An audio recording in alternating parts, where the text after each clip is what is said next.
Yo, back here with another video. Your boy Nick. It's your boy Uche. And we was just having a conversation a couple minutes before this, so we decided to film. We were just talking about playing the game as far as life, the workforce, corporate America, wherever you are in the ladder, but just how like everything is a game and you have to navigate it a certain way if you want to climb the ladder within that field or whatever roadmap you have in front of you. But yeah, we were just having that discussion and just talking about the different things it takes. I don't know if you want to go into like exactly what we were discussing. I mean, that might be too personal as far as like, I could just explain in the sense of like, whether you got a corporate job or a business, there's always a game to play, like Nick mentioned. You got to ask yourself, what game are you willing to play? I find it funny how people don't like the ideas of scaling businesses or going for your passion, your purpose, or trying something different, knowing that's going to take a long time. But like, if you're trying to like play that same game in corporate America, which is fine based on who you are as a person, but you're not going to sit there and get the best paying job in your first year. Because even if you have an immense amount of skill sets that can be used in the workforce, what did you do to even acquire in school or, training, etc.? Like, you had to have undergone like some insane roadmap to even get to that position of a good job in the first place. But most people that scale in corporate America, they start down here. It takes them maybe 5, 10, 15, 20, 30 years. Why is it that most people with the most sought after positions are in their 40s and up? yeah, Because those positions aren't given to people who are fresh out of college. So the question you have to ask yourself is, what game are you willing to play? Are you willing to scale a business? Are you willing to try something on YouTube that you saw a video of? Are you willing to, further your education? Are you willing to get a VP position at a company? Because at the end of the day, the ladder is the same. The trajectory is the same. You just have to choose which one you want to follow. exactly. And not taking a risk and betting on yourself is a risk. Especially today, it's like the risk is not taking the risk. So, I mean, we always discuss this, but it's like just growing up, I've always seen people graduate from college and land good jobs, but I also did see people like graduate and then they expected to graduate and just make 200K out the door. And it's like, no, you have to climb. And even if you do have a job or you work in like the whatever, the workforce or corporate, I keep saying that because people have different positions, obviously, but there's still not many people are willing to do the work. A lot of people went through the schooling system expecting a handout. Like, once you get that job, you still have to perform in order to climb that ladder and prove yourself and shake hands. So it's like we said, everything's a game. When you go to college, it's not really for partying or like, going out and getting blasted. Whatever, have your fun. But the main point of going to college and being on campus to maximize your potential is to shake people's hands and meet people. The people that you meet on campus are the people that fast track you to 200K a year. You might shake a kid's hand whose dad already stomped in corporate America. He's just waiting for his son to graduate, and he's just gonna throw him at the top of the food chain because he has that type of juice or power. And that's the type of kid, when you shake his hand, he's friends with you. Those are the type of people, nah, dad, yo, he's cool. Can we get him somewhere, Not saying just to be at 200K a year again, but you might skip the 50, 60K because you have that connection.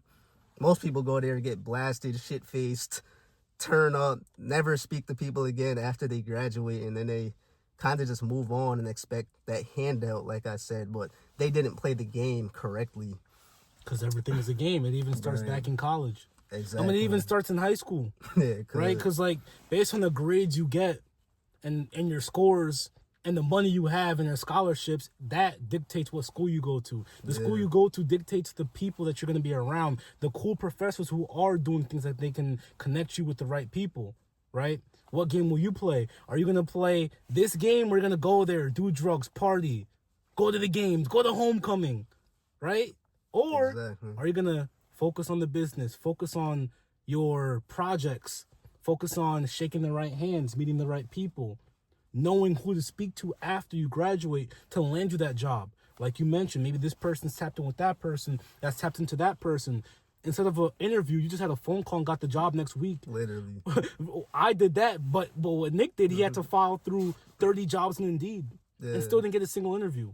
What game will you play? Exactly. When you get the job, are you going to sit there and get comfortable? What we were discussing is a lot of people in corporate America are comfortable because they're paid just enough with their benefits, with their salary, for them to still do what they want to do.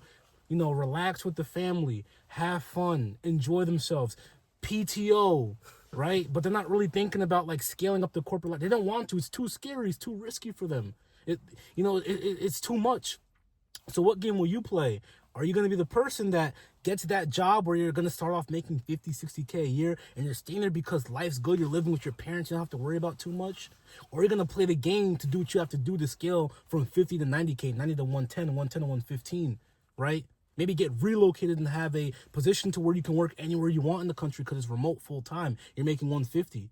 Now you can finally move to Dallas, Texas like you always wanted to.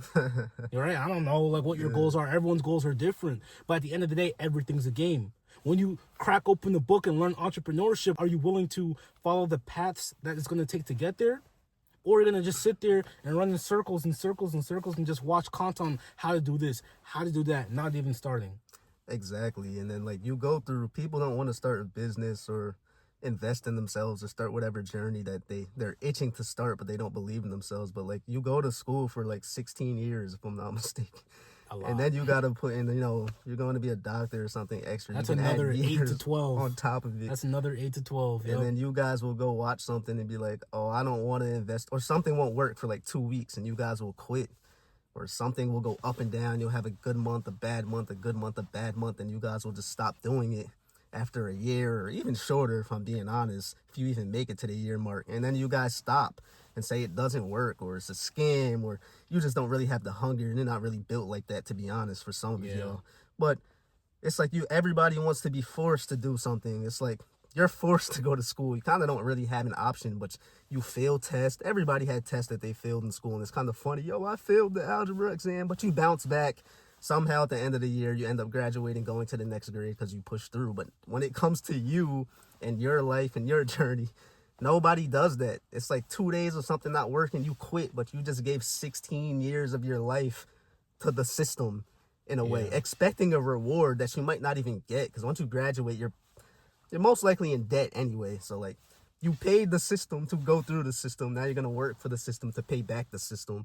And then within the middle of the system, like he just mentioned, you get comfortable and it's like, I don't really want more. I'm getting my PTO, my benefits, and you kind of get comfortable. But it's like, when do you decide to bet on yourself? Like, and this literally goes back to what I said earlier. Like, the risk is not taking the risk. Really think about that. You gave 16 years of your life to somebody else, or the system, whatever you want to call it. But you won't give a year or 2 or 3 to yourself. Putting in 4 years of entrepreneurship and taking L's and learning and building that skill set or that business, it sounds too much to you. And the number one person who I know is not serious is the person who asks, hey, yo, how quick did you start making money? Yo, keep those people away from me, bro. Yo, how quick did it take you to make money? Or when I was in the gym and I was super, super skinny coming out of high school, and then throughout my journey, I ended up putting on some weight and like getting in shape. And the number one question I would get is, yo, how long did it take? Yo, stay away from the how long does it take people, bro. This is a never-ending journey. Like, you got to wake up and get after it every day. I don't care if shit is going bad. I don't care if shit is going good. You have to perform every day. Like, get after it. There is no end for me. Like, I'm working till the day I die. Do I want to be working for someone else till the day I die? No, but if it came to me and my vision and what we got going on, let's just say we were bringing in a lot of money from this, hypothetically, I would never stop. Like, I'll do this shit till I'm 90. Like, bro, I'm not stopping. Like, we're gonna get after it every day. And that's what you got to do. Stop looking for finish lines. Those people are never serious. So, like Coach said, surround yourself with the right people too, and just make sure you're playing the game to benefit you. Every move you make should take you closer to the hoop. Y'all are dribbling east-west, like my dad used to say. The basket is that way. Stop dribbling here, here, here, and then you're like, I'm not getting anywhere because you're not playing the game correctly. That's all I got for y'all, though. Oh, man. Before we leave, all we have to ask is this, man. What game do you want to play? It's your boy Uche. It's your boy Nick. We're out. See you on the next one.